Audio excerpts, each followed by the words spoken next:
मनोरथा ॐ सृष्टिस्थित्यप्ययेहानिर्दिशितमो बन्धमोक्षश्च यस्मात् अस्य श्री ब्रह्मरुद्रप्रभृतिसुरनरद्वीषशत्रुत्मकस्य विष्णोर्व्यस्ताः समस्ताः सकलगुणनिधिः सर्वदोषव्यपेतः पूर्णानन्दो व्ययो यो गुरुरपि परमश्चिन्तयेतं महान्तम्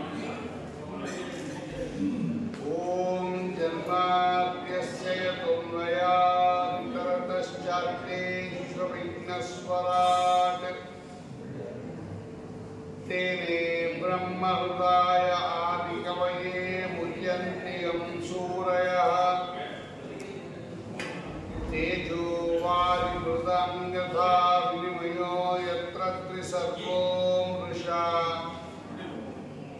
धाम्ना स्वेन सदा निरस्तकुहकं सत्यं परं धीमहि श्री गुरुभ्यो नमः हरि ओಂ। ಇವತ್ತು ಭಗವಂತನ ಎರಡು ರೂಪಗಳು ಪ್ರಾದುರ್ಭಾವವಾದ ದಿವಸ. ಒಂದು ವೇದವ್ಯಾಸ ರೂಪ, ಇನ್ನೊಂದು ನರಸಿಂಹ ರೂಪ. ಹಾಗಾಗಿ ಇವತ್ತು ವೇದವ್ಯಾಸ ಜಯಂತಿ ಮತ್ತು ನರಸಿಂಹ ಜಯಂತಿ. ಇಂತಹ ಭಗವಂತನ ಜಯಂತಿಗಳ ಸಂದರ್ಭದಲ್ಲಿ ಏನು ಅನುಸಂಧಾನ ಮಾಡಬೇಕು, ನಾವು ಯಾವ ರೀತಿ ಭಗವಂತನನ್ನು ತಿಳ್ಕೊಂಡು ಅವನನ್ನು ಪೂಜೆ ಮಾಡಬೇಕು ಅನ್ನೋದನ್ನು ಕಿಂಚಿತ್ ನಮಗೆ ಉಪಲಬ್ಧಿ ಇರತಕ್ಕಂತಹ ಸಮಯದಲ್ಲಿ ಅದನ್ನು ಚಿಂತನೆ ಮಾಡಿ ಭಗವಂತನಿಗೆ ಅರ್ಪಿಸೋಣ. ಮೊದಲು ವೇದವ್ಯಾಸ ಜಯಂತಿ. 100ಕ್ಕೆ 90 ಭಾಗ ಎಡವಿರೋದು ವೇದವ್ಯಾಸ ದೇವರ ಅವತಾರದಲ್ಲಿ. ನರಸಿಂಹದೇವರ ಬಗ್ಗೆ ಯಾರಿಗೂ ಅನುಮಾನ ಇಲ್ಲ, ಸಾಕ್ಷಾತ್ ಪರಮಾತ್ಮ ಅವನು ಅಂತ, ಅಲ್ಲೇನು ಭಿನ್ನಾಭಿಪ್ರಾಯ ಇಲ್ಲ.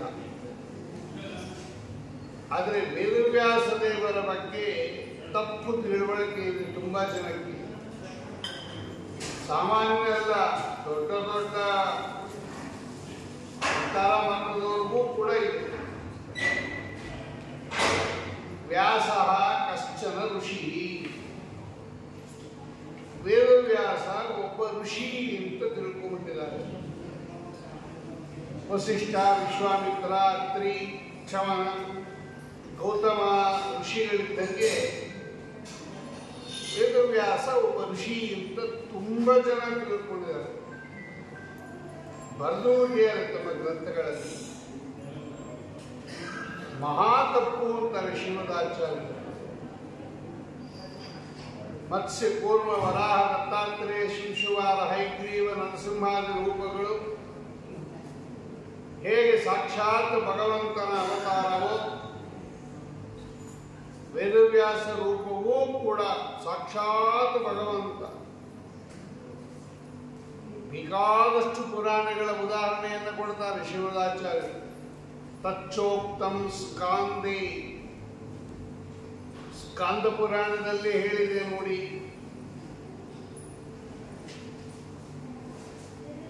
ಗರುಡ ಪುರಾಣದಲ್ಲಿ ಹೇಳಿದೆ ನೋಡಿ. ಹೀಗೆ ಅನೇಕ ಪುರಾಣಗಳ ಉದಾಹರಣೆಯನ್ನು ಕೊಟ್ಟು ಶ್ರೀಮದಾಚಾರ್ಯರು ಹೇಳುತ್ತಾರೆ. ಭಾಗವತದಲ್ಲಿದೆ ನೋಡಿ.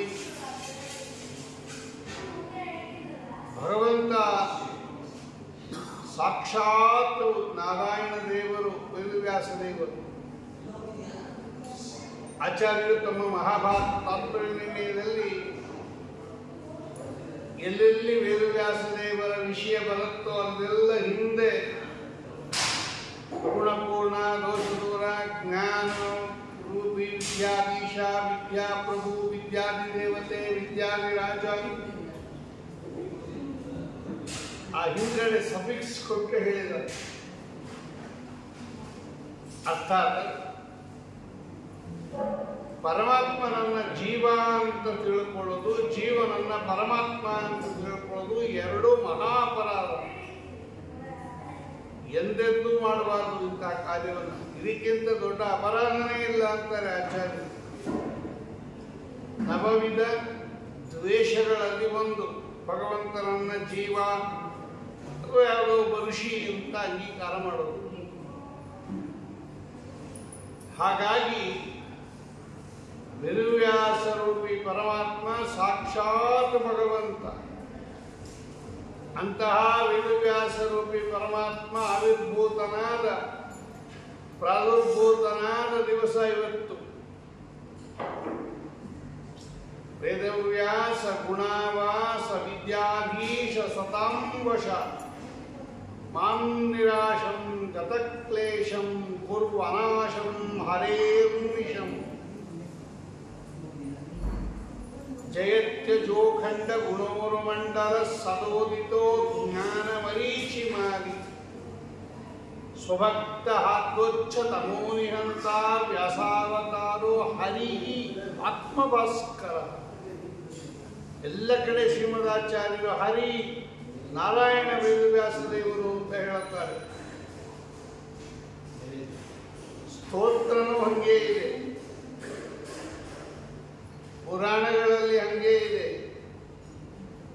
ದಾಸ ಸಾಹಿತ್ಯದಲ್ಲೂ ಹಂಗೇ ಇದೆ.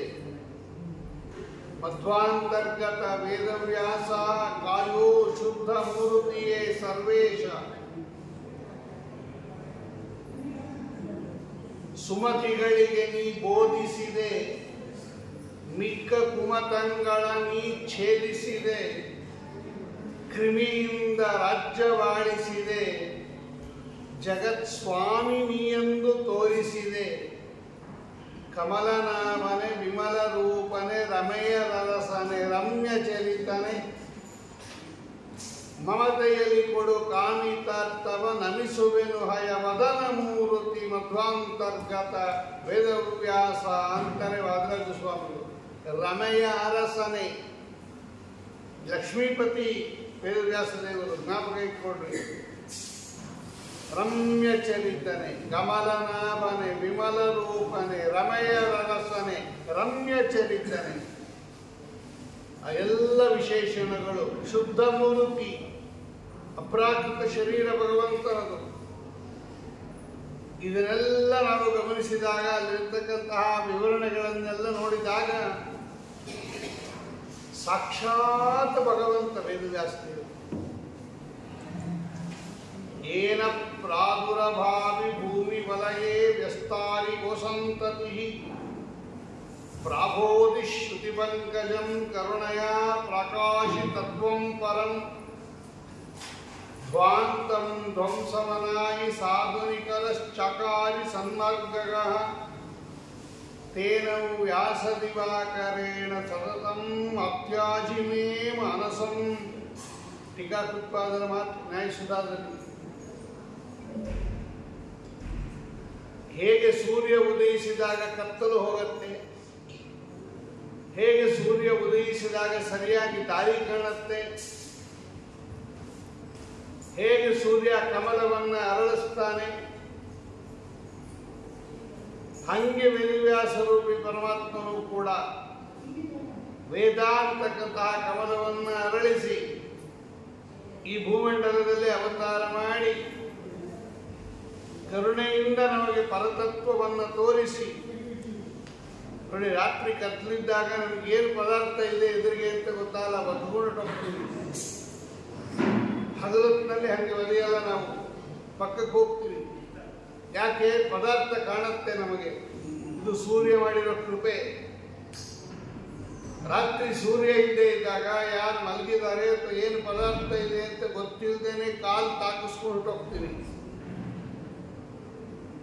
ಸೂರ್ಯ ಆ ಕೆಲಸ ಮಾಡಿದರೆ ವೇದವ್ಯಾಸದೇವರು ಅನ್ನತಕ್ಕಂತಹ ಸೂರ್ಯ ಮಾಡಿದ ಕೆಲಸ ಏನದು? ಪ್ರಕಾಶಿ ತತ್ವಂ ಪರಂ ಪರಂ ತತ್ವಂ ಪ್ರಕಾಶಿ. ಆ ವಿಷ್ಣು ತತ್ವವನ್ನು ಜಗತ್ತಿಗೆ ಚೆನ್ನಾಗಿ ತೋರಿಸಿದ ರೂಪ ವೇದವ್ಯಾಸ ರೂಪ. ಅಂತಹ ಅಜ್ಞಾನ ಅಂತಕ್ಕಂಥ ಕತ್ತಲೆಯನ್ನು ಹೋಗಲಾಡಿಸಿ ಪರತತ್ವ ಅಂತಕ್ಕಂತಹ ತತ್ವವನ್ನು ಚೆನ್ನಾಗಿ ತಮ್ಮ ಗ್ರಂಥಗಳಲ್ಲಿ ತೋರಿಸಿ ಎಲ್ಲರ ಮನಸ್ಸಿನಲ್ಲಿ ಇದ್ದ ಅಜ್ಞಾನವನ್ನು ಪರಿಹಾರ ಮಾಡಿ ವೇದಗಳು ಅಂತಕ್ಕಂಥ ಕಮಲಗಳನ್ನು ಅರಳಿಸಿ ಏನು ಮಹೋಪಕಾರವನ್ನು ಮಾಡಿದ್ದಾರೆ ವೇದವ್ಯಾಸ ರೂಪಿ ಪರಮಾತ್ಮ. ಇಂಥ ವೇದವ್ಯಾಸ ದೇವರು ಯಾವಾಗಲೂ ನನ್ನ ಮನಸ್ಸಿನಲ್ಲಿ ಇರಲಿ ಅಂತಾರೆ ಟೀಕಾಕೃತ್ಪಾದರು. ಯಾರಿಗೆ ವೇದವ್ಯಾಸ ದೇವರ ಅನುಗ್ರಹ ಇಲ್ಲ ಅವರಿಗೆ ಲೌಕಿಕ ವೈದಿಕ ಯಾವ ವಿದ್ಯೆಯೂ ಬರಲಿಲ್ಲ. ಬರೀ ಶಾಸ್ತ್ರ ಓದೋರು ವೇದವ್ಯಾಸ ದೇವರಿಗೆ ನಮಸ್ಕಾರ ಮಾಡಬೇಕು ಅಂದ್ಕೋಬೇಡ್ರಿ. ವ್ಯಾಸೋಚ್ಚಿಷ್ಟಂ ಜಗತ್ಸರ್ವಂ. ಮಕ್ಕಳಿಗೆ ಲೌಕಿಕ ವಿದ್ಯಾಭ್ಯಾಸ ಬರಬೇಕಾದ್ರೂ ವೇದವ್ಯಾಸ ದೇವರ ಅನುಗ್ರಹ ಇರಬೇಕು. ಶಾಸ್ತ್ರ ಪಾಠ ಸಿದ್ಧ ಆಗಬೇಕಾದಂತೂ ಸುತರಾಮ್ ಇರಬೇಕು. ಹೀಗೆ ಉಭಯತಾಪಿ ಭಗವಂತನ ಅನುಗ್ರಹ ಆಗಬೇಕಾದರೆ ವೇದವ್ಯಾಸ ದೇವರ ಅನುಗ್ರಹ ಇರಬೇಕು. ಲೌಕಿಕ ವೈದಿಕ ಎರಡೂ ವಿದ್ಯೆ ಬರಬೇಕಾದರೆ ಇಂತಹ ಅತ್ಯದ್ಭುತ ರೂಪ ವೇದವ್ಯಾಸ ರೂಪ. ಜ್ಞಾನಕ್ಕೋಸ್ಕರ ಬಂದಿರತಕ್ಕಂಥದ್ದು. ಕೆಲವೆಲ್ಲ ಬಲರೂಪಗಳು, ಕೆಲವೆಲ್ಲ ಜ್ಞಾನ ರೂಪಗಳು ಅಂತ. ಯದ್ಯಪಿ ಭಗವಂತನಿಗೆ ಎಲ್ಲ ರೂಪದಿಂದ ಎಲ್ಲ ಕೆಲಸ ಮಾಡಕ್ಕೆ ಬರುತ್ತೆ, ಆದರೂ ಕೆಲವು ಅವತಾರಗಳಲ್ಲಿ ಜ್ಞಾನ ಕಾರ್ಯಕ್ಕೆ ಹೆಚ್ಚು ಮಾಡಿಯಾನೆ ಭಗವಂತ. ರಾಮಕೃಷ್ಣಾದಿ ರೂಪಗಳಲ್ಲಿ ಬಲ ಕಾರ್ಯ ಮಾಡಿಯಾನೆ. ಕಪಿಲ, ದತ್ತಾತ್ರೇಯ, ಹಯಗ್ರೀವ, ವೇದವ್ಯಾಸ ಈ ರೂಪಗಳಲ್ಲಿ ಜ್ಞಾನವನ್ನು ಜಾಸ್ತಿ ಉಪದೇಶ ಮಾಡಿಯಾನೆ ಭಗವಂತ. ಹಾಗಾಗಿ ವೇದವ್ಯಾಸ ಜಯಂತಿಯ ದಿವಸ ನಾವು ತಿಳಿಬೇಕಾದ್ದೇನಪ್ಪ ಅಂದರೆ ಸಾಕ್ಷಾತ್ ಭಗವಂತ ಅನ್ನೋದು ವೇದವ್ಯಾಸ ದೇವರಿಗೆ ಸಮ್ಮತ, ಆಚಾರ್ಯರಿಗೂ ಸಮ್ಮತ, ಟೀಕಾಕೃತ್ಪಾದರಿಗೆ ಸಮ್ಮತ, ವಾದಿರಾಜ ಸ್ವಾಮಿಗಳಿಗೆ ಸಮ್ಮತ, ಮಂತ್ರಾಲಯ ಪ್ರಭುಗಳಿಗೆ ಸಮ್ಮತ. ಮಹಾಭಾರತ ತಾತ್ಪರ್ಯನಿರ್ಣಯದ 10ನೇ ಅಧ್ಯಾಯ ಪೂರ್ತಿ ವೇದವ್ಯಾಸ ದೇವರ ವರ್ಣನೆ. ಬ್ರಹ್ಮಾದಿ ದೇವತೆಗಳೆಲ್ಲ ಕ್ಷೀರ ಸಮುದ್ರಕ್ಕೆ ಹೋಗಿ ಶೇಷಶಾಹಿಯಾಗಿರ್ತಕ್ಕಂತಹ ಪರಮಾತ್ಮನನ್ನ ಪ್ರಾರ್ಥನೆ ಮಾಡಿದಾಗ ಭಗವಂತ ಪರಾಶರ ಮತ್ತು ಸತ್ಯವತಿ ದೇವಿಯನ್ನು ನಿಮಿತ್ತ ಮಾಡಿಕೊಂಡು ಭೂಲೋಕದಲ್ಲಿ ಅವತಾರ ಮಾಡಿದ ಅವತಾರ ಅದು ವೇದವ್ಯಾಸ ಅವತಾರ.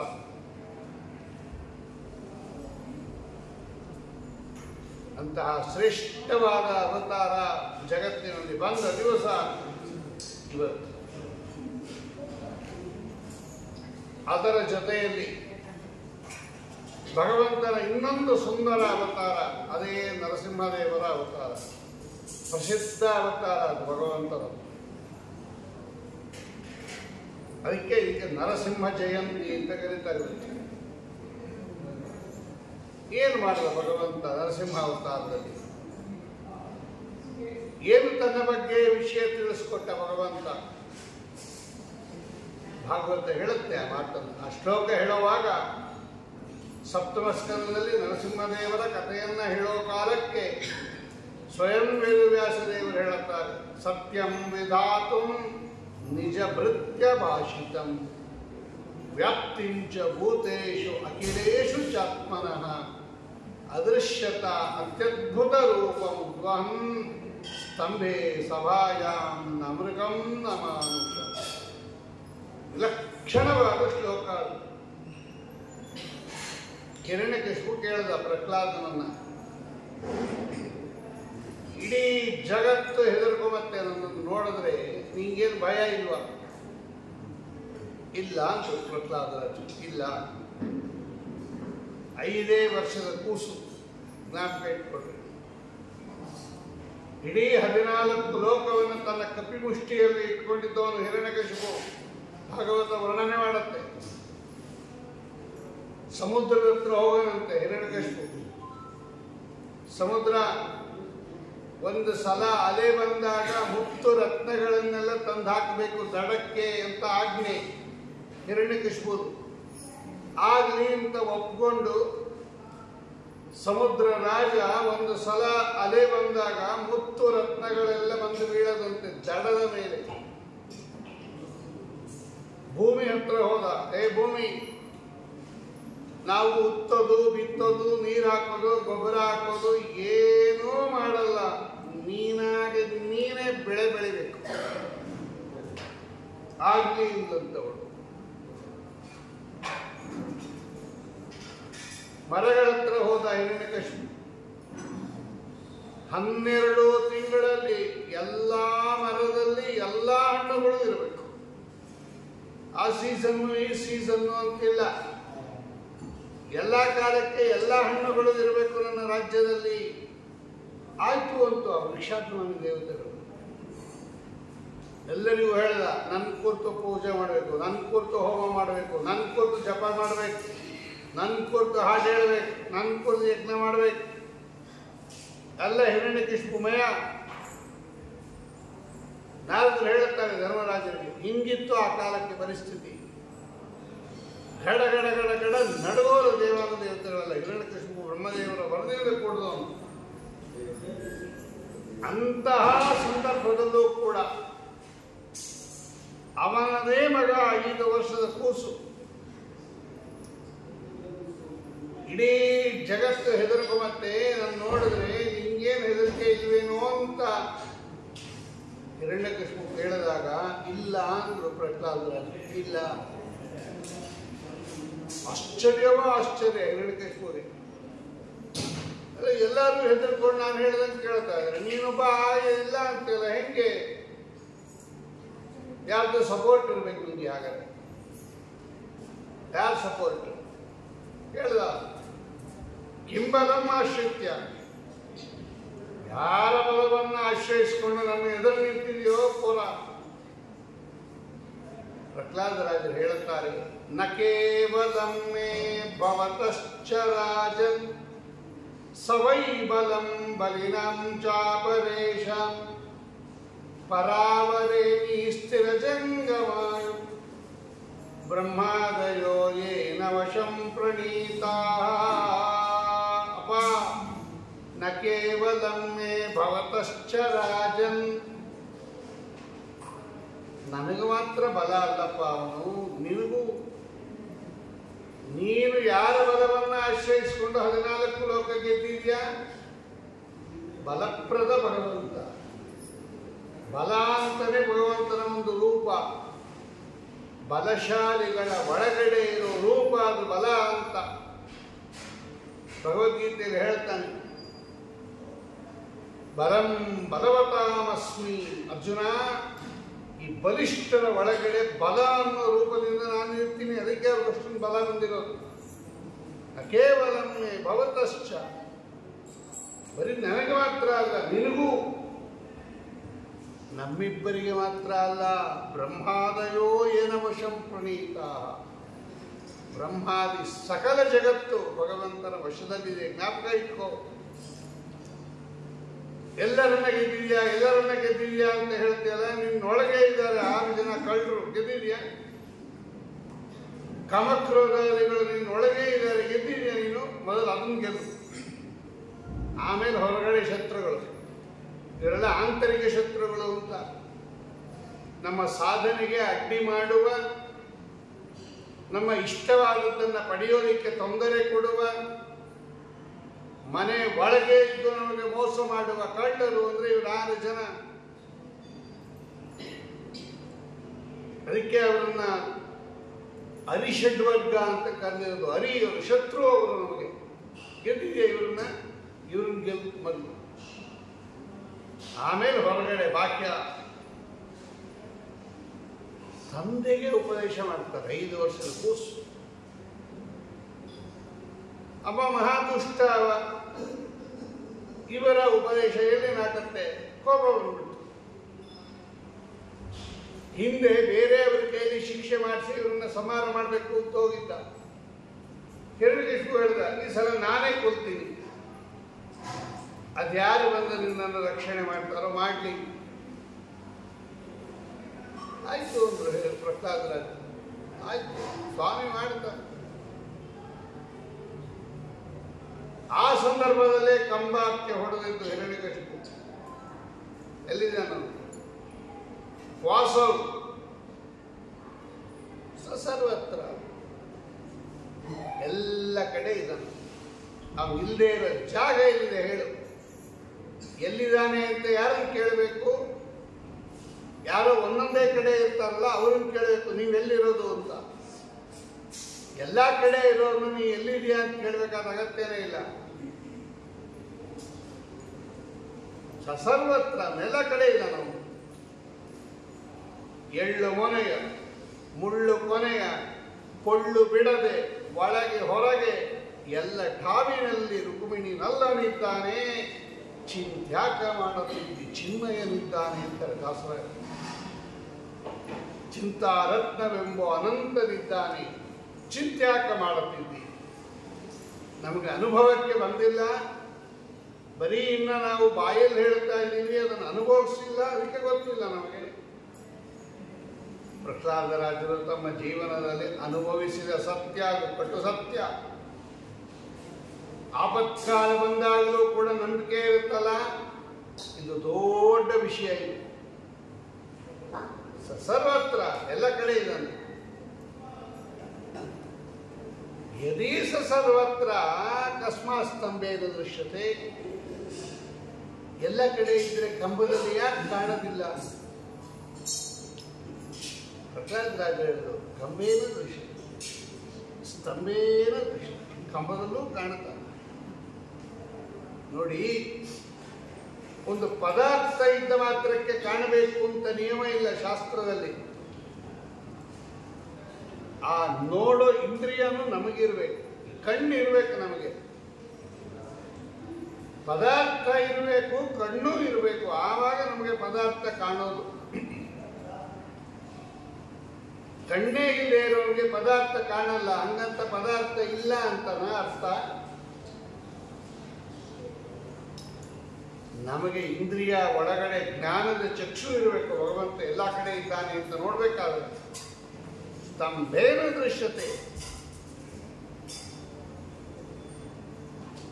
ಅಲ್ಲಿ ಇಲ್ಲೇನಯ್ಯ ಬಲ್ಲವ ಕುತರಿಗೆ. ದಾಸರಾಯರು ಹೇಳ್ತಾರೆ ಮಾತನ್ನು. ಸೊಲ್ಲಿಗೆ ಕಂಬದಲ್ಲಿ ತೋರಿದ ಮಹಾಮಹಿಮ ಅಲ್ಲಿ ಇಲ್ಲೇನಯ್ಯ ಬಲ್ಲವ ಕುತರಿಗೆ. ನಿನ್ನ ದರ್ಶನಕ್ಕೆ ಬಂದವನಲ್ಲವೋ ಪುಣ್ಯವಂತರ ದಿವ್ಯ ಚರಣ ನೋಡಲು ಬಂದೆ. ಮಹಾಪುಣ್ಯವಂತರ ದಿವ್ಯ ಚರಣ ನೋಡಲು ಬಂದೆ. ಎಲ್ಲೆಲ್ಲಿಯೋ ನೀನು ವ್ಯಾಪ್ತನಾಗಿರಲಿಕ್ಕೆ ಇಲ್ಲಿಗೆ ಬಾಹು ಕಾರಣವೇನಿದೋ. ಸೊಲ್ಲಿಗೆ ಕಂಬದಲ್ಲಿ ತೋರಿದ ಮಹಾಮಹಿಮ ಅಲ್ಲಿ ಇಲ್ಲೇನಯ್ಯ ಬಲ್ಲಭಕ್ತರಿಗೆ. ದಾಸರಾಯರು ಹೇಳುತ್ತಾರೆ, ಆ ನೋಡೋ ಶಕ್ತಿ ಬೇಕು, ಆ ನೋಡೋ ಕಣ್ಣು ಬೇಕು ನಮಗೆ. ಎಲ್ಲ ಕಡೆ ಇದ್ದಾನೆ. ಕಸ್ಮಾತ್ ಸ್ತಂಭೇನ ದೃಶ್ಯತೆ, ಸ್ತಂಭೇನ ದೃಶ್ಯತೆ. ಯಾರಿಲ್ಲ ಅಂತ ಹೇಳಿದ್ರು ಕಂಬದಲ್ಲಿ. ಆ ಲೆವೆಲ್ ಆಫ್ ಕಾನ್ಫಿಡೆನ್ಸ್ ನೋಡ್ರಿ ಪ್ರಹ್ಲಾದರಾಜರಿಗೆ. ಎಲ್ಲ ಕಡೆ ಇದ್ದಾನೆ, ಇದ್ದಾನೆ ಇದ್ದಾನೆ. ಆ ಪುಟ್ಟ ಬೋರನ ಮಾತನ್ನ ಸತ್ಯ ಮಾಡಕ್ಕೆ ಭಗವಂತ ಕಂಬದಲ್ಲಿ ಬಂದಿತ್ತು. ಅಂತಹ ಭಗವದ್ಭಕ್ತರನ್ನ ಯೋಗಕ್ಷೇಮಂ ವಹಾಮ್ಯಹಂ. ಸತ್ಯಂ ವಿಧಾತುಂ ನಿಜ ಭೃತ್ಯ ಭಾಷಿತಂ. ನಿಜ ಭೃತ್ಯ ಭಾಷಿತಂ ಸತ್ಯಂ ವಿಧಾತು. ಯಾಕೆ ಬಂದ ಭಗವಂತ ಕಂಬದಿಂದ? ನಿಜ ಭೃತ್ಯ ಭಾಷಿತಂ ಸತ್ಯಂ ವಿಧಾತು. ಆ ಭಕ್ತರ ಮಾತನ್ನ ಸತ್ಯ ಮಾಡೋದಕ್ಕೆ ಭಗವಂತನಿಗೆ ಬಹಳ ಪ್ರೀತಿ. ನನ್ನ ಭಕ್ತರು ಹೇಳಿದ್ದನ್ನು ನಾನು ಮಾಡಿ ತೋರಿಸ್ಬೇಕು. ಎಲ್ಲ ಕಡೆ ಇದ್ದಾನೆ ಅಂತ ಪ್ರಹ್ಲಾದರಾಜರು ಹೇಳಿದ್ದಾರೆ. ಸ್ತಂಭದಲ್ಲಿ ನಾನು ತೋರಿಸ್ಬೇಕು ಹಿರಣ್ಯಕಶಿಪುವಿಗೆ. ಬ್ರಹ್ಮದೇವರು ಹೇಳಿದ್ರು, ಅಲ್ಲಿ ಅಲ್ಲಿ ವರ ಕೊಟ್ಟಿದ್ರು, ಅಲ್ಲಿ ಬೇಡ, ಇಲ್ಲಿ ಬೇಡ, ಹಿಂದೆ ಬೇಡ, ಮುಂದೆ ಬೇಡ, ಮೇಲೆ ಬೇಡ, ಕೆಳಗೆ ಬೇಡ, ಆಕಾಶದಲ್ಲಿ ಬೇಡ, ಹಗಲು ಬೇಡ, ರಾತ್ರಿ ಬೇಡ, ಸತ್ಯಂ ವಿಧಾತು. ಆ ಬ್ರಹ್ಮದೇವರ ಮಾತನ್ನ ಸತ್ಯ ಮಾಡೋಕ್ಕೋಸ್ಕರ ಇವ ವರ ಕೇಳಿದ್ದ ಹಿರಣ್ಯಕಶಿಪು, ಅಲ್ಲಿ ಬೇಡ, ಇಲ್ಲಿ ಬೇಡ ಅಂತ. ಸತ್ಯಂ ವಿಧಾತು ನಿಜಭೃತ್ಯ ಭಾಷಿತಂ. ನಿಜ ಅಂತ ಬ್ರಹ್ಮದೇವರು, ನಿಜಭೃತ್ಯ ಅಂದ್ರೆ ಅವರ ಭೃತ್ಯ ಹಿರಣ್ಯಕಶಿಪು. ಪ್ರಹ್ಲಾದರಾಜರು ಹೇಳಿದ್ರು ಕಂಬದಲ್ಲಿದ್ದಾನೆ ಅಂತ. ಸತ್ಯಂ ವಿಧಾತು, ಆ ಮಾತು ಸತ್ಯ ಮಾಡಕ್ಕೆ ಭಗವಂತ ಬಂದದ್ದು. ಸನಕಾದಿಗಳು ಹೇಳಿದ್ರು, ಅವರ ಮಾತನ್ನ ಸತ್ಯ ಮಾಡಕ್ಕೆ ಭಗವಂತ ಬಂದದ್ದು. ಜಯವಿಜಯರು ಹೇಳಿದ್ರು, ನೀನೇ ಮೂರು ಅವತಾರದಲ್ಲಿ, ಮೂರೂ ಜನ್ಮದಲ್ಲಿ ನಮ್ಮನ್ನು ಸಮಾನ ಮಾಡಬೇಕು. ಸತ್ಯಂ ವಿಧಾತು ನಿಜಭೃತ್ಯ ಭಾಷಿತಂ. ನಾರದರು ಹೇಳಿದ್ರು ಇಂದ್ರದೇವರಿಗೆ, ಸಾಮಾನ್ಯ ಅಲ್ಲ, ಈ ಕೂಸನ್ನು ಸಮಾನ ಮಾಡಕ್ಕಾಗಲ್ಲ, ಮಹಾನ್ ವ್ಯಕ್ತಿ ಇವ. ಸತ್ಯಂ ವಿಧಾತು ನಿಜಭೃತ್ಯ ಭಾಷಿತಂ. ಕೃಷ್ಣಾವತಾರದಲ್ಲಿ ಮುಂದೆ ಭಗವಂತ ಹೇಳುತ್ತಾನೆ, ಯುಗಕ್ಷೇಮಂ ವಹಾಮ್ಯಹಂ. ನನ್ನ ಭಕ್ತರು ಎಂದು ಹಾಳಾಗಲಿಲ್ಲ ಅರ್ಜುನ, ನಮೇ ಭಕ್ತ ಪ್ರಣಶ್ಯತಿ, ನಾನು ಕಾಪಾಡ್ತೀನಿ ಅವರನ್ನ. ಸತ್ಯಂ ವಿಧಾತು ನಿಜಭೃತ್ಯ ಭಾಷಿತಂ. ನಿಜಭೃತ್ಯರನ್ನು ಕುರಿತು, ನಿಜಭೃತ್ಯ ಅಂದ್ರೆ ಅರ್ಜುನ, ತಂ ಪ್ರತಿ ಸ್ವೇನ ಭಾಷಿತಂ. ಅತ್ಯದ್ಭುತ ಅರ್ಥವನ್ನು ಬರೀತಾರೆ ಸತ್ಯ ಧರ್ಮ ತೀರ್ಥ ಶ್ರೀಪಾದಂಗಳವರು ಆ ಸಪ್ತಮಸ್ಕಂದಕ್ಕೆ ವ್ಯಾಖ್ಯಾನ ಬರೆಯುವಾಗ. ಬಂದ ಭಗವಂತ. ಆಮೇಲೆ ವ್ಯಾಪ್ತಿಂಚ ಭೂತೇಶು ಅಖಿಲೇಶು ಚಾತ್ಮನಃ. ವೇದ ಹೇಳಿತು, ಅಂತರ್ಬಹಿಶ್ಚ ತತ್ಸರ್ವಂ ವ್ಯಾಪ್ಯ ನಾರಾಯಣ ಸ್ಥಿತಃ. ದಾಸರಾಯರು ಹೇಳಿದ್ರು, ಎಲ್ಲ ಕಡೆ ಭಗವಂತ ಇದ್ದಾನೆ ಅಂತ.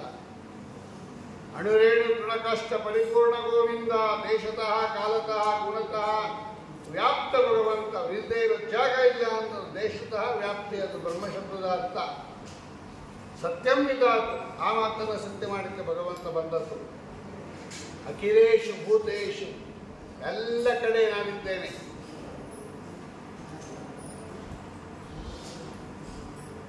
ಅದರ ಜೊತೆಯಲ್ಲಿ ವಾದರಾಜ ಸ್ವಾಮಿಗಳು ಇನ್ನೆರಡು ಹೇಳುತ್ತಾರೆ ಅಹೋಬಲ ಕ್ಷೇತ್ರವನ್ನು ವರ್ಣನೆ ಮಾಡುವಾಗ.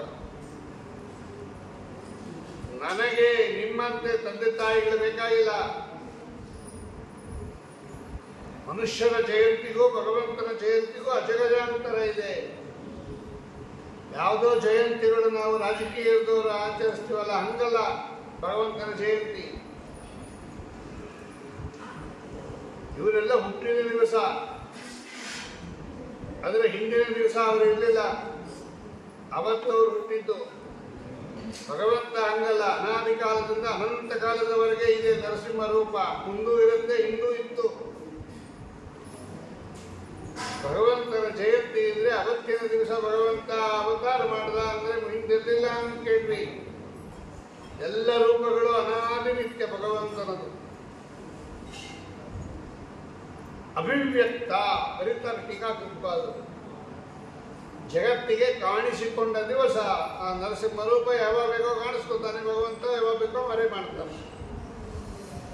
ನರಸಿಂಹ ರೂಪವನ್ನು ಜಗತ್ತಿನಲ್ಲಿ ಪ್ರಕಟ ಮಾಡಿದ ದಿವಸ ಅವತ್ತು, ಇವತ್ತು ನರಸಿಂಹ ಜಯಂತಿ.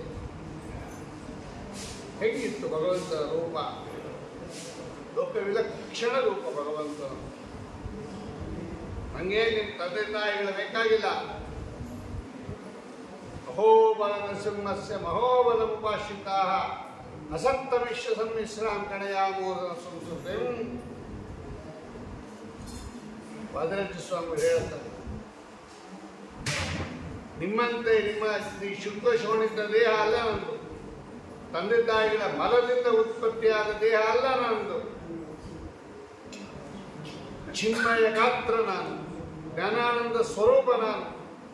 ಸಕ್ಕರೆ ಹೆಚ್ಚಿನ ಬೊಂಬೆ ಇದ್ದಂಗೆ ಎಲ್ಲ ಅವಯವನು ಸಕ್ಕರೆ ಹೆಚ್ಚೆ. ಅದು ಯಾವ ಭಾಗ ತೆಗೆದು ಬಿಸಾಕ್ತೀರ ಸಕ್ಕರೆ ಹೆಚ್ಚಲಿ?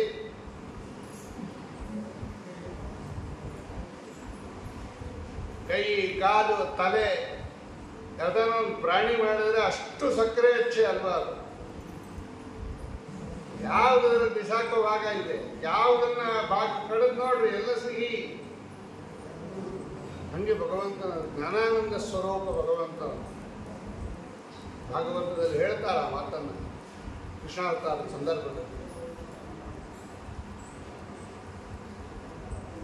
ವಿರುದ್ಧ ಧರ್ಮ ಧರ್ಮಿತ್ವಂ ಸರ್ವಾಂತರ್ಯಾಮಿತ ಅಂತತ.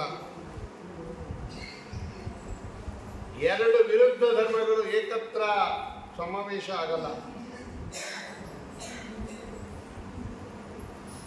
ಮೇಲೆಲ್ಲ ಸಿಂಹ, ಕೆಳಗೆಲ್ಲ ನರ.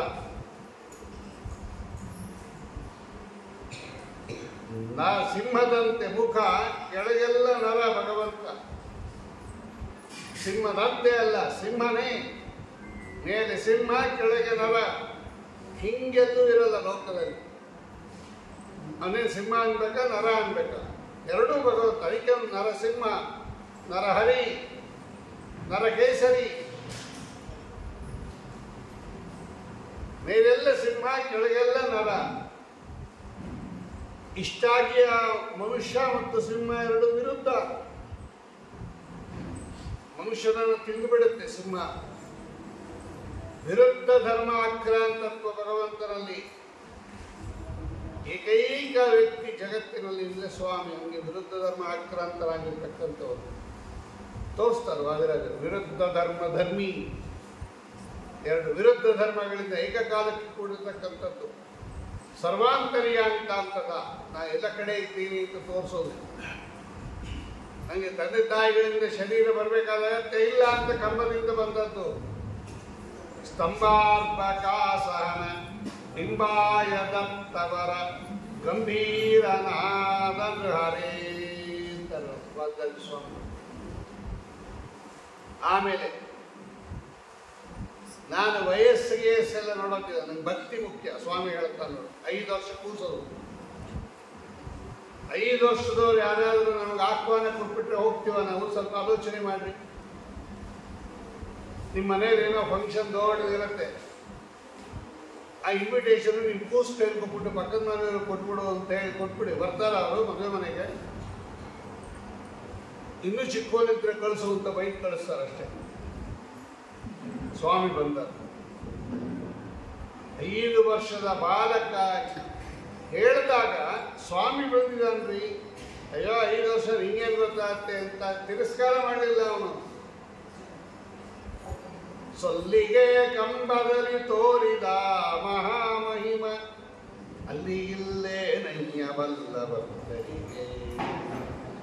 ಏನ್ ನೋಡಿದ್ದು ಭಗವಂತ? 5 ವರ್ಷ ಅಲ್ಲ ನೋಡಿದ್ದು, ಬಲ್ಲ ಭಕ್ತರಿಗೆ.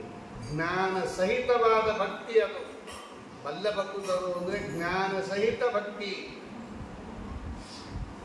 ಬರೀ ಆಡಂಬರ ಅಲ್ಲ, ಅಂಧ ಭಕ್ತಿ ಅಲ್ಲ, ಅಂಧಶ್ರದ್ಧೆ ಅಲ್ಲ. ಮಹಾತ್ಮ ಜ್ಞಾನ ಪೂರ್ವಕ ಸುದೃಢ ಸ್ನೇಹದಿಂದ ಕರೆದದ್ದು ಪ್ರಹ್ಲಾದರಾಜರು. ಅಂತಹ ನರಸಿಂಹದೇವರು ಪ್ರಾದುರ್ಭಾವವಾದ ದಿವಸ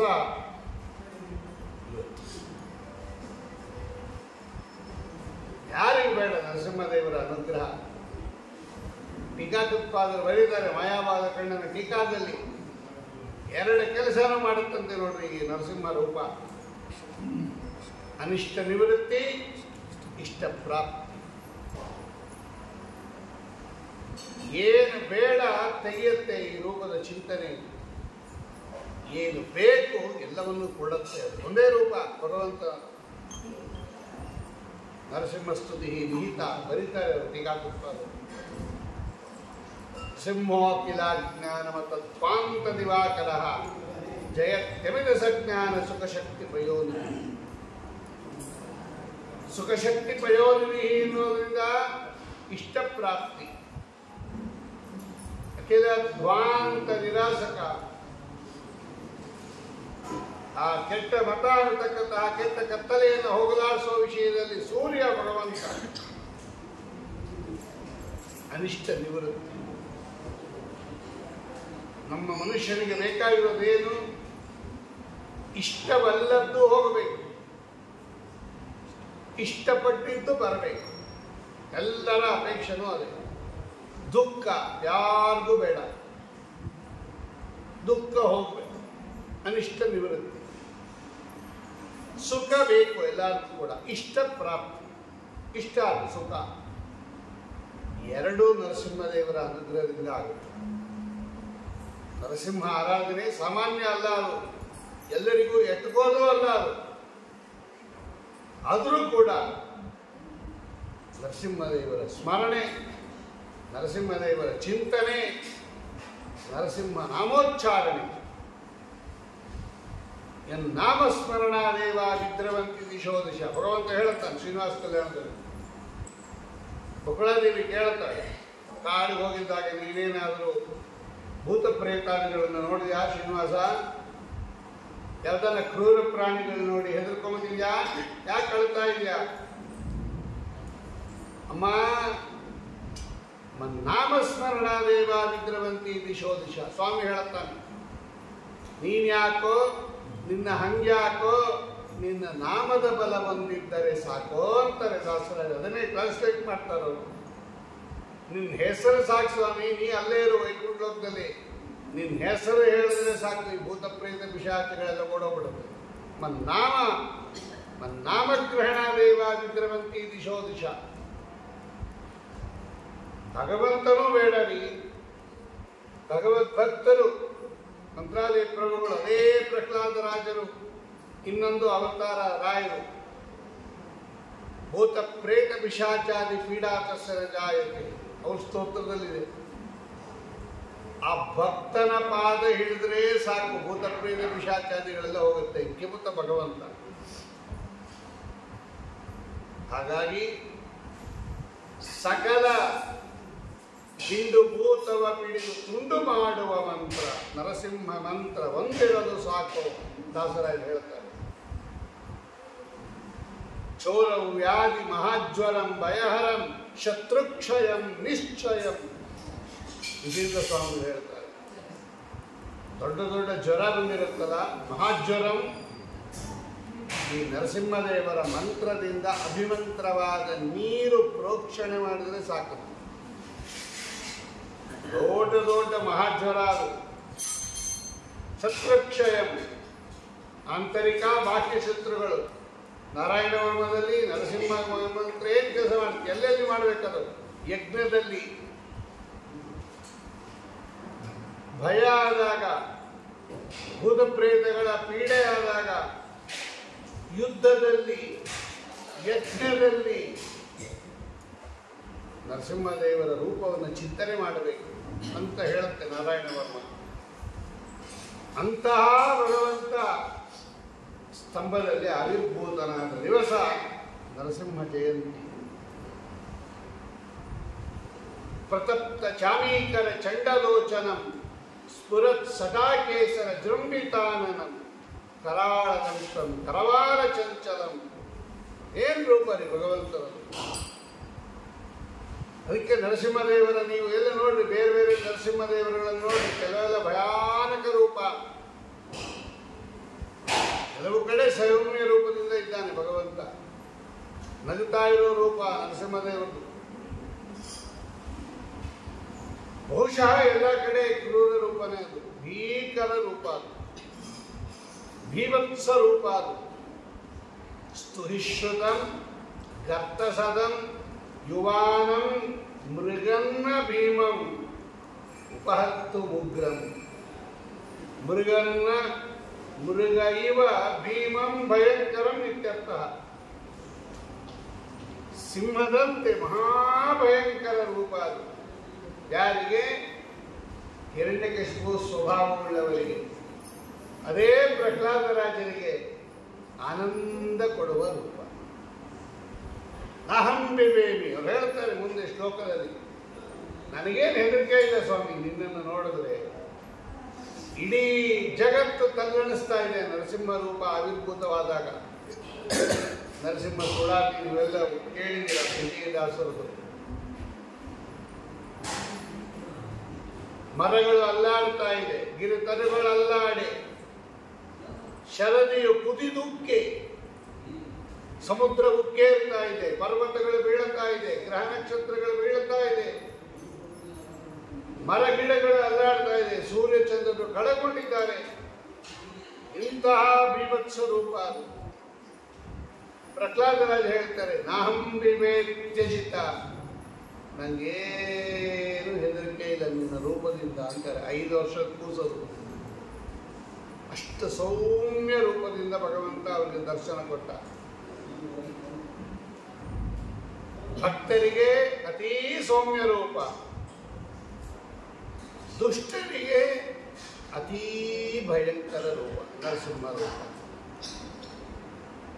ಅನಿಷ್ಟ ನಿವೃತ್ತಿ, ಇಷ್ಟ ಪ್ರಾಪ್ತಿ. ಇಂತಹ ನರಸಿಂಹದೇವರನ್ನ ಕೇಳ್ಕೊತಾರೆ ಪ್ರಹ್ಲಾದರಾಜರು. ಬ್ರಹ್ಮಾದಯ ಸುರಗಣ ಮುನಯೋತ ಸಿದ್ಧಾ ಸತ್ವೈಕತಾನವತಯ ವಚಸಂ ಪ್ರವಾಹೈಃ ನಾಂತಂ ಪರಸ್ಯ ಪರತೋಪ್ಯದುನೋಪಿ ಯಾಂತಿ ಕಿಂ ತೋಷ್ಟುಮರ್ಹತಿ ಸಮೇ ಹರಿರುಗ್ರಜಾತೆ. ಯಾವ ದೇವತೆಗಳು ಸ್ತೋತ್ರ ಮಾಡಕ್ಕೆ ಬರಲ್ಲ ಮುಂದೆ, ಎಲ್ಲ ಹಿಂದನೇ ಇದ್ಬಿಟ್ರು ಆ ರೂಪ ನೋಡಿ. ಲಕ್ಷ್ಮೀದೇವಿನೂ ನಾನು ಹೋಗಲ್ಲ ಅಂದ್ಬಿಟ್ರು. ಆಗ ಬ್ರಹ್ಮದೇವರಿಗೆ ಕೂಸಲು ಕಳಿಸ್ತಾರೆ, ನೀನೇ ಹೋಗಪ್ಪ ಸ್ತೋತ್ರ ಮಾಡೋ ಸ್ವಾಮಿಯನ್ನ. ಹೌದು ಹೋಗ್ತೀನಿ. 5 ವರ್ಷದ ಕೂಸು ಬಂದು ನಮಸ್ಕಾರ ಮಾಡಿದ್ರು. 2 ಕೈಗಳಿಂದ ಮೇಲೆತ್ತದ ಭಗವಂತ ತನ್ನ ಕೈಯನ್ನ ನರಸಿಂಹದೇವರು ಪ್ರಹ್ಲಾದರಾಜರ ತಲೆ ಮೇಲೆ ಇಟ್ಟಾಗ ಹೃಷ್ಯತ್ತನು ಕಣ್ಣಿನಿಂದ ಆನಂದ ಬಾಷ್ಪ ಸುರಿತಾ ಇದೆ, ಮೈಯೆಲ್ಲ ರೋಮಾಂಚನವಾಗಿದೆ, ಪುಳಕಿತಾಂಗರಾಗಿದ್ದಾರೆ. ಒಳಗೂ ದರ್ಶನ, ಈಚೆ ಕಡೆನೂ ದರ್ಶನ. ಆಗ ಬಂದ ಸ್ತೋತ್ರ ಭಾಗವತದಲ್ಲಿದೆ, 41 ಶ್ಲೋಕ. ನಾನೇನು ಸ್ತೋತ್ರ ಮಾಡಕ್ಕಾಗುತ್ತೋ ಭಗವಂತ ನಿನ್ನನ್ನ.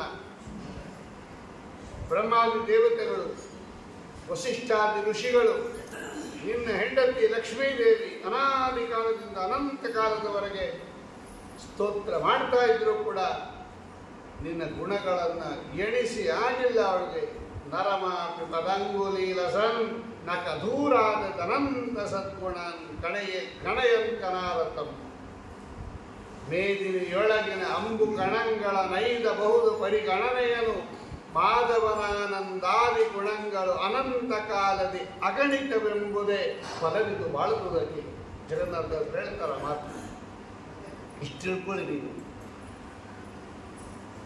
ಆದರೆ ನನಗೇ ಹೆದರಿಕೆ ಇಲ್ಲ, ನಾನು ಅಸುರ ಕುಲದಲ್ಲಿ ಹುಟ್ಟಿದವನು. ಈ ಅಸುರ ಕುಲ ಅನ್ನೋದು ತಮೋಗುಣ ಪ್ರಚುರ ಕುಲ, ಭಗವದ್ವೇಷಿಗಳ ಕುಲ ಅದು. ಆದರೆ ಅಂತಹ ಕುಲದಲ್ಲಿ ಹುಟ್ಟಿದರೂ ಕೂಡ ಭಕ್ತಿ ಇದ್ರೆ ನೀನು ಸ್ವೀಕಾರ ಮಾಡ್ತೀಯ ಅನ್ನೋ ಏಕೈಕ ಕಾರಣದಿಂದ ನಿನ್ನ ಹತ್ರ ಬಂದು ನಿಂತಾರೆ ಪ್ರಹ್ಲಾದರಾಜರು. ಮನ್ಯೆ ಜನಾವಿತವ ರೂಪ ತವೌಷ ಪ್ರಭಾವ ಬುದ್ಧಿ ಯೋಗ ನಾರಾಯಣಾಯ ಭವಂತಿ ಕಿಂ ತೋಷ್ಟು ಬರತಿ ಭಕ್ತ್ಯಾತು ದೋಷ ಭಗವನ್ನನು ಯೂತಪಾಯ. ಅತ್ಯದ್ಭುತವಾದ ಶ್ಲೋಕಗಳು. ಆ ಸಂದರ್ಭದಲ್ಲಿ ಹೇಳ್ತಾರೆ ಪ್ರಹ್ಲಾದರಾಜರು, ನನಗೇನು ಹೆದರಿಕೆ ಇಲ್ಲ. ನಾನು ಹೆದರೋದು ಯಾವಿಗೆ? ಸಂಸಾರ ಚಕ್ರ ಕದನ, ಈ ಜನನ ಮರಣ ರೂಪ ಚಕ್ರಕ್ಕೆ ನಾನು ಹೆದರಿದ್ದೀನೋ ಭಗವಂತ, ನಿನ್ನ ರೂಪಕ್ಕೆ ಹೆದರಿಲ್ಲ. ನಿನ್ನ ಕಣ್ಣು ಕುಕ್ಕುವ ಆ ರೂಪ, ಬಂಗಾರದ ಕಣ್ಣುಗಳು, ಆ ಚಾಚಿರುವ ನಾಲಿಗೆ, ಕೋರೆ ಹಲ್ಲು, ಅತಿ ಭಯಂಕರ ದವಡೆ, ಯಾವುದಕ್ಕೂ ನನಗೆ ಹೆದರ್ಕೋವಲ್ಲ. ನಾನು ಹೆದರ್ಕೋತಾ ಇರೋದು ಈ ಸಂಸಾರ ಚಕ್ರ. ಜನನ ಮರಣ, ಜನನ ಮರಣ, ಜನನ ಮರಣ, ಜನನ ಮರಣ.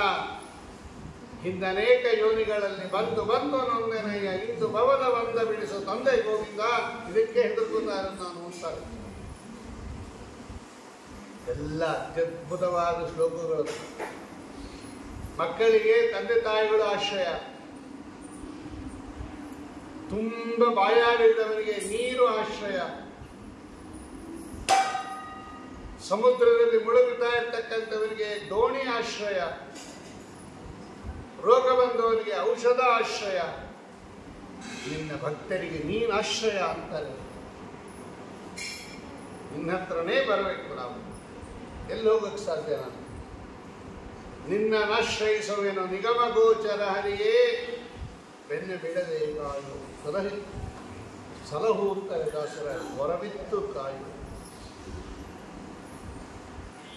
ಅಂತಹ ಅತ್ಯದ್ಭುತವಾದ ತಮ್ಮ ಏನು ಆ ಶ್ಲೋಕದ ಒಂದೊಂದು ಶ್ಲೋಕವನ್ನು ನಾವು ನೋಡಿದಾಗ ಅತ್ಯದ್ಭುತವಾದ ಶ್ಲೋಕಗಳದು. ಯಾಕೆ ನರಸಿಂಹ ಜಯಂತಿಯನ್ನು ಮಾಡಬೇಕು, ಯಾಕೆ ನರಸಿಂಹದೇವರ ಪಾದವನ್ನು ಹಿಡಿಬೇಕು ಅಂದರೆ ಈ ಸಂಸಾರದಲ್ಲಿ ಬರತಕ್ಕಂತಹ ದುಃಖಗಳಿಗೆ ಇಲ್ಲಿ ಔಷಧ ಇಲ್ಲ ಅಂತಾರೆ ಪ್ರಹ್ಲಾದರಾಜರು. ಇಲ್ಲಿ ಬರೀ ದುಃಖ, ಮೆಡಿಸನ್ ಇಲ್ಲಿಲ್ಲ. ಸಂಸಾರ ದುಃಖಕ್ಕೆ ಸಂಸಾರದಲ್ಲಿ ಔಷಧ ಇಲ್ಲ, ನಿನ್ನ ಹತ್ರನೇ ಬರಬೇಕು.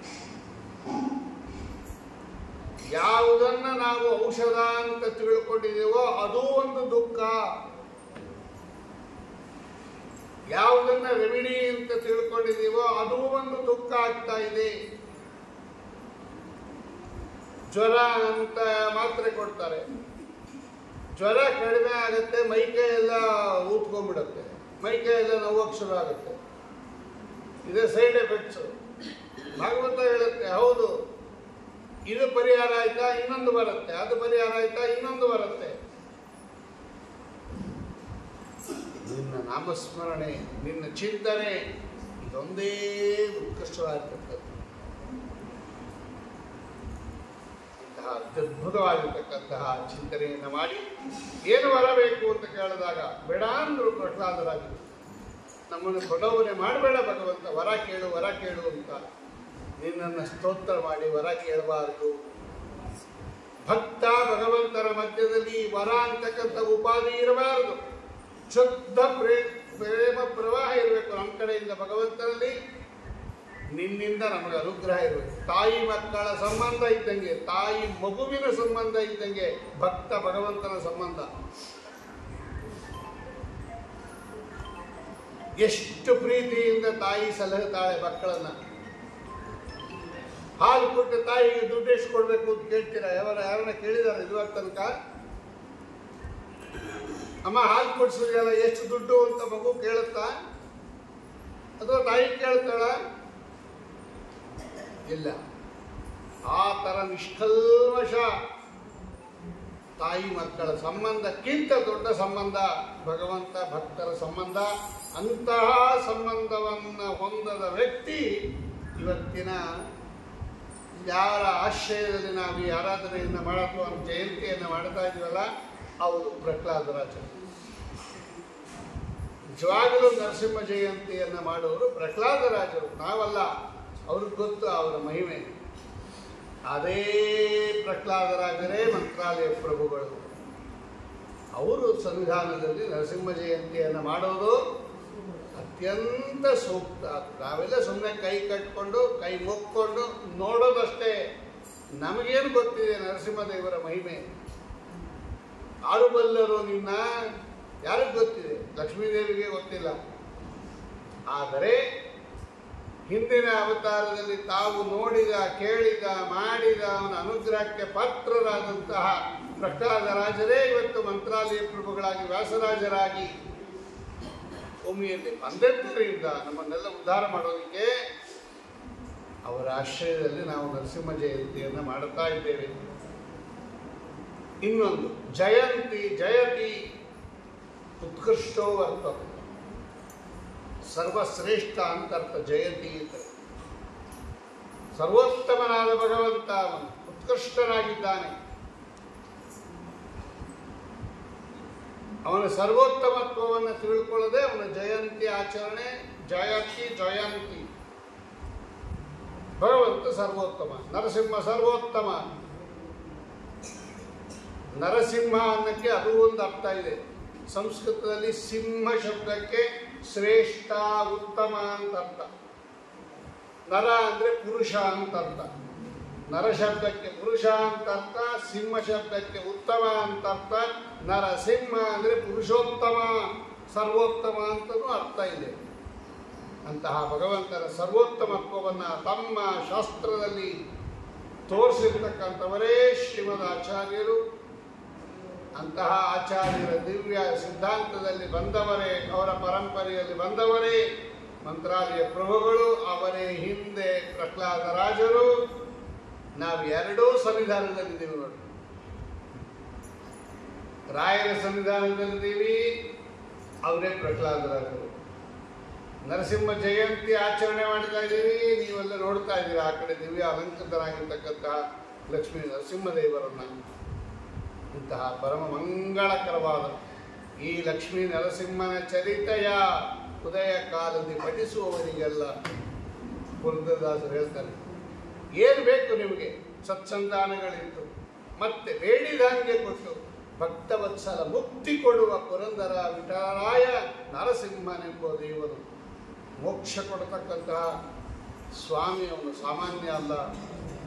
ಷಡಂಗ ಭಕ್ತಿ ಕೇಳಿ ಸಕಲ ಅವಯವಗಳು ನಿನ್ನಲ್ಲಿ ಇರಲಿ ಅಂತ ಕೇಳಿ ತನ್ಮೂಲಕ ಭಕ್ತಿಯನ್ನು ಹೊಂದಿ ಮೋಕ್ಷವನ್ನು ಹೊಂದತಕ್ಕಂತಹ ಅತ್ಯದ್ಭುತ ರೂಪ ಅಂತಹ ನರಸಿಂಹ ಜಯಂತಿಯನ್ನು ಅನೇಕ ವರ್ಷಗಳಿಂದ ನಮ್ಮ ಮಠದ ಆರಾಧ್ಯ ದೈವ, ನಮ್ಮ ಮಠದಲ್ಲಿರ್ತಕ್ಕಂತಹ ಪರಮಾತ್ಮನ ರೂಪ ಅದು ನರಸಿಂಹ ರೂಪ. ಅದು ಹೆಂಗಿದೆ ಅಂತ ಇಲ್ಲಿ ಬಂದು ಸೇವೆ ಮಾಡಿದವ್ರಿಗೆ, ಇಲ್ಲಿ ಬಂದವ್ರನ್ನ ಕೇಳ್ರಿ. ನಮ್ಮ ಮಠ ಹೆಂಗಿತ್ತು ಗೊತ್ತಾ? 21 ವರ್ಷದ ಹಿಂದೆ 2003ರಲ್ಲಿ ಬಂದು ನೋಡ್ಬೇಕಾಯ್ತು. 2002ರಲ್ಲಿ 2001ರಲ್ಲಿ ನೋಡ್ಬೇಕಾಯ್ತು. ಇದೊಂದು ದೊಡ್ಡ ಹಳ್ಳ, ನೀವೆಲ್ಲ ಕೂತಿರೋ ಜಾಗ, ದೊಡ್ಡ ಪ್ರಪಾತ ಇದು. 50-60 ಅಡಿ ಹಳ್ಳ ಇಲ್ಲಿ ನೀವು ಕೂತಿರೋದು. ಎಂಥ ದೊಡ್ಡ ಭವನದಲ್ಲಿ ಕೂತಿದ್ದೀರ, ಜ್ಞಾಪಕ ಇಟ್ಕೊಳ್ರಿ. ಅದಾವರು ಆ ನರಸಿಂಹದೇವರ ಅನುಗ್ರಹ, ಪ್ರಹ್ಲಾದರಾಜರ ಅನುಗ್ರಹ. ಇಂತಹ ಒಂದು ಕುಗ್ರಾಮದಲ್ಲಿ, ಕುಕ್ಷೇತ್ರದಲ್ಲಿ, ಜಾಗದಲ್ಲಿ ನರಸಿಂಹದೇವರು ಬಂದದ್ದಕ್ಕೆ ಇವತ್ತೇನು ವೈಭವ ಇಲ್ಲ ನಮ್ಮ ಮಠದಲ್ಲಿ.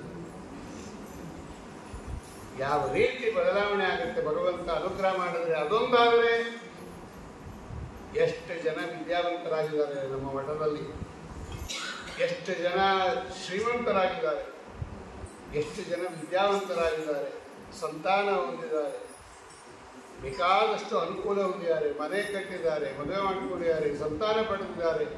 ಏನಾಗಬೇಕು ಅನ್ನೋಕ್ಕೆ ನರಸಿಂಹದೇವರ ಸೇವೆಯನ್ನು ಮಾಡಿದವರಿಗೆ ಇದೇ ನಮ್ಮ ಮಠ ಉತ್ತರ ಕೊಟ್ಟಿದೆ. ಹಿತವಾಗಿ ಅಂತಹ ಭಗವಂತ ತನ್ನ ಸನ್ನಿಧಾನವನ್ನು ಇಟ್ಟಿರ್ತಕ್ಕಂತಹ ಪರಮ ಕ್ಷೇತ್ರ ನರಸಿಂಹದೇವರ ಸನ್ನಿಧಾನ. ಇದೆಲ್ಲ ಕಾರಣೀಭೂತರಾಗಿರ್ತಕ್ಕಂತಹ ಶ್ರೀಪಾದರಾಜ ಮಠಾಧೀಶರು, ಜ್ಞಾನತೀರ್ಥ ಶ್ರೀಪಾದಂಗಳವರು ಇದಕ್ಕೆ ಶಂಕುಸ್ಥಾಪನೆಯನ್ನು ಮಾಡಿರ್ತಕ್ಕಂತಹ ಪರಮ ಪೂಜ್ಯ ಸುಷಮೀಂದ್ರ ತೀರ್ಥ ಶ್ರೀಪಾದಂಗಳವರು, ಬೃಂದಾವನ ಪ್ರತಿಷ್ಠಾಪನೆ ಮಾಡಿದ ವಿಜ್ಞಾನನಿಧಿ ತೀರ್ಥ ಶ್ರೀಪಾದಂಗಳವರು ಇಲ್ಲಿ ಸನ್ನಿಧಾನವನ್ನು ತಂದಿಡೋದಕ್ಕೆ ತಮ್ಮ ಪಾರಾಯಣದ ಮೂಲಕ ತಂದಿಟ್ಟಿರ್ತಕ್ಕಂಥವರು ನಮ್ಮ ರಾಮಚಂದ್ರಾಚಾರ್ಯರು. ಬೇಕಾದಷ್ಟು ಜನರ ತ್ಯಾಗ, ನಿಸ್ವಾರ್ಥ ಸೇವೆಯಿಂದ ಇವತ್ತು ಇಲ್ಲಿ ನಾವೆಲ್ಲ ಕೂತಿರೋದು ಇಂಥ ಭವ್ಯ ಸಭಾಂಗಣದಲ್ಲಿ.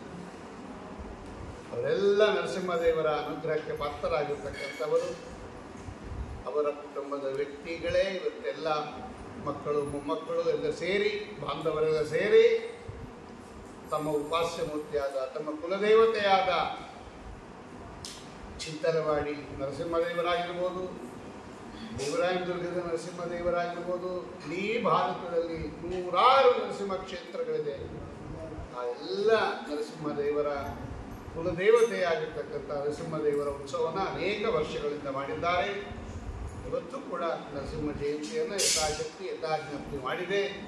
ತತ್ಸಂಬಂಧಿಯಾಗಿರ್ತಕ್ಕಂತಹ ಜ್ಞಾನ ಕಾರ್ಯ, ಉತ್ಸವ ಕಾರ್ಯ ಎರಡೂ ನಡೆದಿದೆ. ಅಂತಹ ನರಸಿಂಹದೇವರ ದಿವ್ಯ ಚರಿತ್ರೆಯನ್ನು ಏತಾವತ್ ಕಾಲ ಪರ್ಯಂತ ಕೆಲವು ಕಾಲ ಚಿಂತನೆ ಮಾಡಿದ್ದೇವೆ. ಮುಂದೆ ಲಕ್ಷ್ಮೀ ನರಸಿಂಹದೇವರ ರಥೋತ್ಸವ ನಡೆಯುತ್ತೆ. ನೈವೇದ್ಯ, ಮಹಾಮಂಗಳಾರತಿ, ಪ್ರಸಾದ ಸ್ವೀಕಾರ ಎಲ್ಲವನ್ನೂ ಮುಗಿಸ್ಕೊಂಡು ನರಸಿಂಹದೇವರ ಅನುಗ್ರಹಕ್ಕೆ ಪಾತ್ರರಾಗಲಿ ಅಂತ ಪ್ರಾರ್ಥನೆ ಮಾಡ್ತಾ, ಪ್ರಹ್ಲಾದ ವರದ ಆ ನರಸಿಂಹದೇವರಲ್ಲಿ ಈ ಒಂದು 2 ವಾಕ್ಯಸಮವನ್ನು ಸಮರ್ಪಣೆ ಮಾಡ್ತಾ ಇದ್ದೇನೆ. ಶ್ರೀಕೃಷ್ಣ ಅರ್ಪಣಮಸ್ತು, ಶ್ರೀಮಂತೇಶ ಅರ್ಪಣಮಸ್ತು.